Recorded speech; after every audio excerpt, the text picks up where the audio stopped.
Hi friends, welcome to my channel. आज हम लोग कुछ सिविल इंजीनियरिंग के टास्क या कंस्ट्रक्शन में बहुत ही ज़रूरत होता है उसके बारे में जानेंगे। अगर आप क्वालिटी पर्सन हो या साइट इंजीनियर हो और साइट सुपरवाइज़र हो तो ये चीज़ को ध्यान में रखना और मटेरियल को कैलकुलेशन करना, रिकॉन्स्ट्रक्शन करना आपका जिम्मेदारी बनता है। तो ये जिम्मेदारी को सही से निभाने के लिए आपको मटेरियल कैलकुलेशन करना बहुत ही ज़रूरत पड़ता है। आज हम लोग जानेंगे कि पोस्ट डिलीवरी टीएमटी बार का पोस्ट डिलीवरी होने के बाद आप कैसे इसको इंस्पेक्शन करेंगे, कैसे इसको क्वालिटी चेक करेंगे और मटेरियल एक क्यूबिक मीटर ब्रिक वर्क करने के लिए क्या क्या मटेरियल का ज़रूरत पड़ता है, इसके बारे में हम लोग जानेंगे। और अगर मैनुअल मिक्सिंग में M25 ग्रेड का कंक्रीट करना है तो 1M को M25 ग्रेड का कंक्रीट करने के लिए क्या क्या मटेरियल का ज़रूरत पड़ेगा साइट पे, ये हम लोग आज जानेंगे। अभी टीएमटी बार का पोस्ट डिलीवरी इंस्पेक्शन करने के लिए क्या क्या चीज़ चाहिए और क्या क्या बारे में हमको जानकारी चाहिए, अभी हम लोग फास्ट जानेंगे।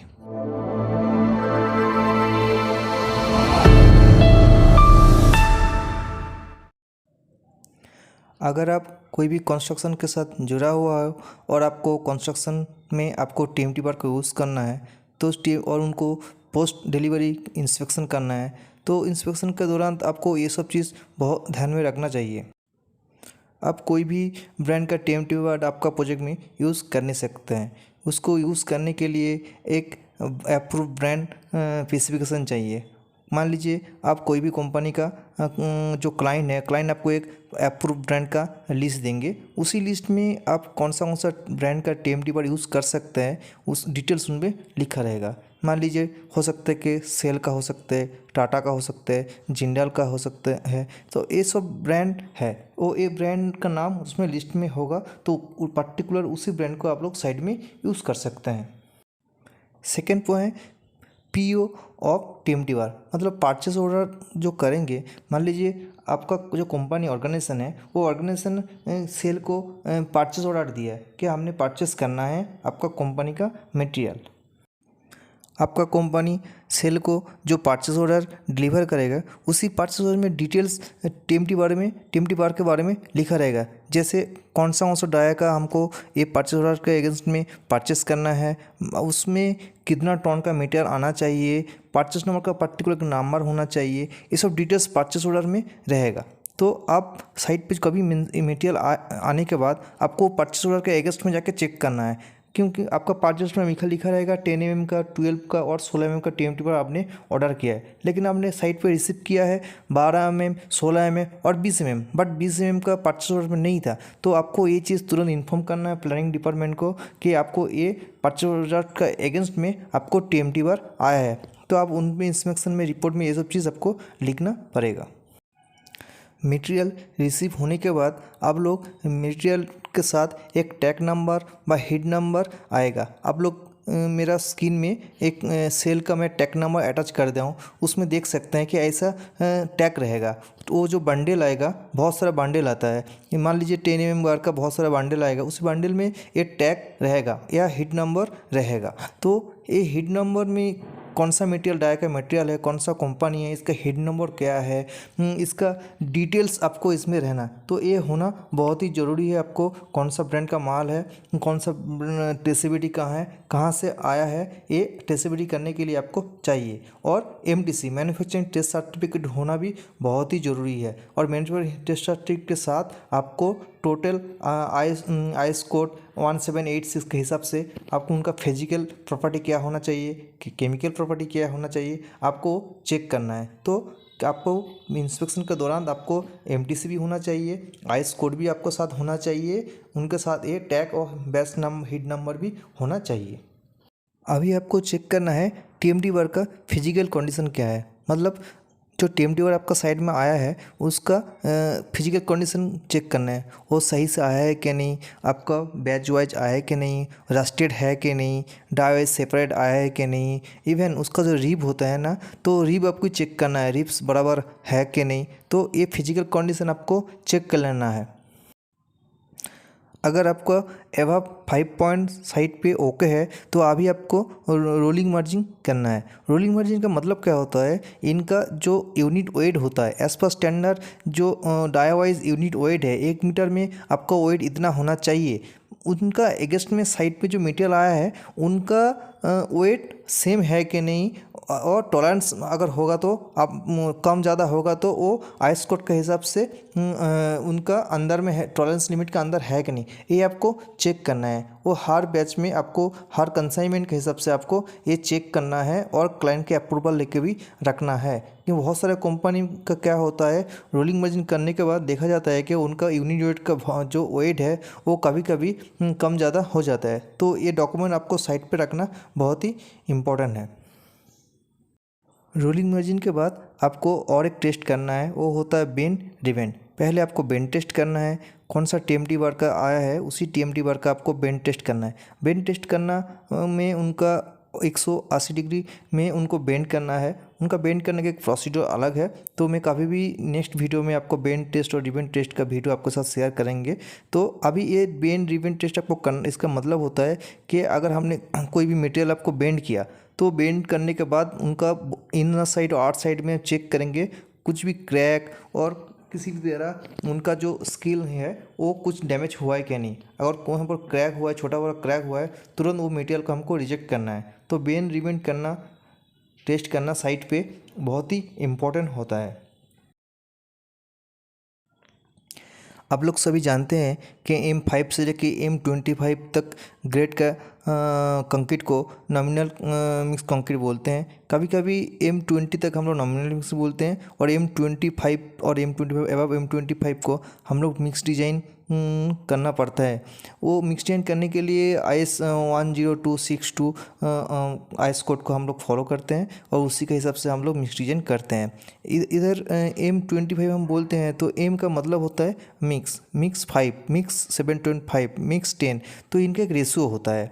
रेशियो मतलब M5 का रेशियो देखिए 1:5:10। इसका मतलब होता है कि 1 भाग आपका सीमेंट, 5 भाग जो रहेगा वो सैंड रहेगा और 10 भाग जो है वो एग्रीगेट रहेगा। तो इसी के साथ सबको नॉमिनल मिक्स हम लोग को साइट में यूज़ करते हैं।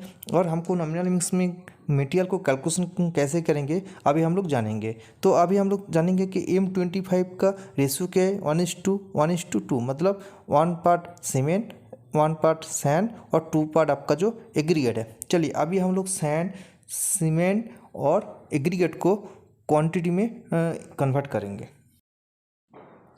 फ्रेंड्स, अभी भी अगर आप लोग मेरा चैनल सब्सक्राइब नहीं किया है प्लीज़ सब्सक्राइब कर दीजिए और लाइक कर दीजिए और फ्रेंड के साथ शेयर भी कर दीजिए। आप लोगों के साथ ऐसे ही civil engineering related, construction related बहुत सारे वीडियो और टॉपिक लेकर हम यहाँ डिस्कस करेंगे। और ये चैनल आपको प्रॉपरली एजुकेशनल चैनल है, आपको आपका प्रोफेशनल लाइफ में बहुत ही हेल्प करेगा। पहले मैं आपको बोल चुका हूँ कि M25 ग्रेड का जो रेशियो है 1:1:2 है। तो सम ऑफ और रेशियो क्या होता है 1+1+2 = 4। तो वेट वॉल्यूम, पहले हमको वेट वॉल्यूम निकालना पड़ेगा। वेट वॉल्यूम का मतलब होता है कि जो स्ट्रक्चर है, स्ट्रक्चर का वॉल्यूम जो इसका कैलकुलेशन करेंगे वो स्ट्रक्चर का वॉल्यूम है। मतलब 1 metre by 1 metre by 1 metre का अगर कुछ फुटिंग है तो उनका जो वॉल्यूम है तो उनका वॉल्यूम होता है वेट वॉल्यूम। तो 1 क्यूबिक मीटर हमने पकड़ लिया कि 1 क्यूबिक मीटर हमको कंक्रीट चाहिए। ठीक है, अभी हमको ड्राई वॉल्यूम निकालना है। ड्राई वॉल्यूम निकालने के लिए 1:1.54 = 1.54। 1.54 क्या है ना, जो 54% आपका वेट वॉल्यूम से हमको ड्राई वॉल्यूम का एक्स्ट्रा मटेरियल लगता है। तो कंक्रीट के टाइम में 1.54 का मल्टीपल हम लोग करते हैं।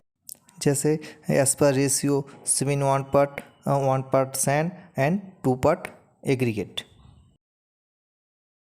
अभी सीमेंट कितना चाहिए ना, सीमेंट चाहिए 1:1.54। 1 MQ हमको वॉल्यूम चाहिए था, वेट वॉल्यूम, और 1.5 हमको ड्राई वॉल्यूम के हिसाब से हमको कितना चाहिए इंटू 1440। 1440 सीमेंट का यूनिट वेट है और डिवाइडेड बाई 4 × 50। 4 की क्यों है, 4 का मतलब होता है सम ऑफ रेशियो जो है 1:1:2 है, तो sum of ratio 4 divided by 4 50 kilo, मतलब एक बैग सीमेंट में आपको 50 किलो सीमेंट रहता है। तो आपको कितना बैग चाहिए, 11.09 बैग आपको सीमेंट चाहिए। अभी सैंड कैसे करेंगे, 1 M2 आपको कंक्रीट चाहिए तो 1 × 1.54 divided by 4 sum of ratio, तो 0.385 क्यूबिक मीटर हमको सैंड चाहिए। एज वेल एज सैंड की जैसा अब कोर्स एग्रीगेट भी 2 × 1.54 divided by 4 equal to 0.77 cubic metre आपको इस कोर्स एग्रीगेट चाहिए। तो आपको M25 ग्रेड का नॉमिनल मिक्स बाय वॉल्यूम करने के लिए कितना कितना मटेरियल चाहिए, इजीली आप इसी तरीके से निकल सकते हैं सीमेंट, सैंड और एग्रीगेट का वॉल्यूम।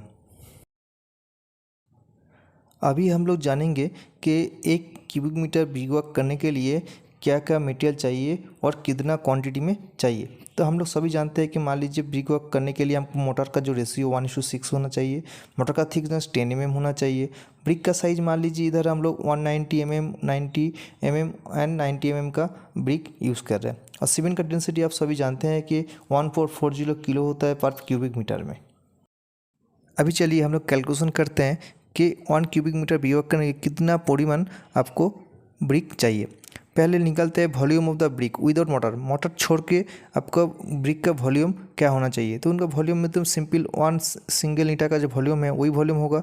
तो आपको अगर हम लोग इनको सेंटीमीटर करेंगे तो 0.19, 0.09, 0.09 इक्वल टू 0.001539 क्यूबिक मीटर का एक सिंगल ईंटा का वॉल्यूम है। अभी हम लोग देखेंगे volume of brick with motor. आप लोग सभी जानते हैं कि मोटर का पहले बोला कि मोटर का जो थिकनेस है वो 10 mm का होता है, तो उसी के हिसाब से हम लोग को इसका क्वांटिटी निकलेगा 0.002 क्यूबिक मीटर। तो अभी number of brick 1 cubic metre में कितना चाहिए ना, 1 क्यूबिक मीटर का ब्रिक वर्क है divide by 0.002 equal to 500 brick हमको चाहिए। ये विद मोटर में जो कैलकुलेशन है ये 500 ब्रिक हमको चाहिए। अभी चलते हम देखते हैं कि मोटर का जो क्वांटिटी है वो कैसे निकालेंगे। मोटर क्वांटिटी निकालने के लिए पहले हमको टोटल जो वॉल्यूम है 1 है और हमको ईंटा 500 चाहिए, तो 501 माइनस 500 ईंटा चाहिए, और 500 ईंटा का जो सिंगल विदाउट मोटर का जो वॉल्यूम है वो मल्टीपल करेंगे, तो उसी के मल्टीपल करने से हमको जो मिलेगा क्यूबिक मीटर से माइनस करके वही हमारा मोटर का वॉल्यूम हो गया। तो उसी तरीके से एज पर कैलकुलेशन देख लीजिए 0.2305 क्यूबिक मीटर हमको वॉल्यूम का जो वेट वॉल्यूम है वो हमको चाहिए। तो डाई वॉल्यूम के लिए मोटर का डाई वॉल्यूम करने के लिए हमको 1.33 से मल्टीपल करना चाहिए, क्योंकि डाई वॉल्यूम में थोड़ा क्वांटिटी ज़्यादा चाहिए वेट वॉल्यूम की हिसाब से। तो 1.33 इंटू 0.2305 पहले वॉल्यूम चाहिए, तो टोटल जो है 0.30656 क्यूबिक मीटर का हमको टोटल डाई वॉल्यूम मोटर चाहिए।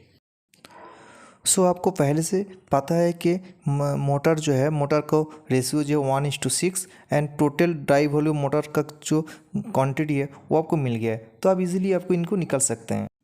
सो क्वांटिटी ऑफ सीमेंट जो है वो कैसे निकलेगा ना, आपको जो 1/1/7 इंटू टोटल डाई वॉल्यूम जो है 0.30656 करेंगे तो आपको टोटल 63 किलो आपका सीमेंट आएगा। और सेम आपका सैंड ऐसा ही है, आपका जो 6 पार्ट आपका सैंड है तो 6/7 इंटू 0.630656 करेंगे तो आपको 0.26277 क्यूबिक मीटर आपको सैंड चाहिए आपको 1 क्यूबिक मीटर ब्रिक वर्क करने के लिए। Thank you my all friends. ऐसे ही आपको टेक्निकली आपको एजुकेशनल बहुत सारे कंस्ट्रक्शन रिलेटेड वीडियो आपको इसी चैनल में मिल जाएगा, तो आप प्लीज़ सब्सक्राइब कर दीजिए और लाइक कर दीजिए, मेरी चैनल के साथ जुड़ा रहिए।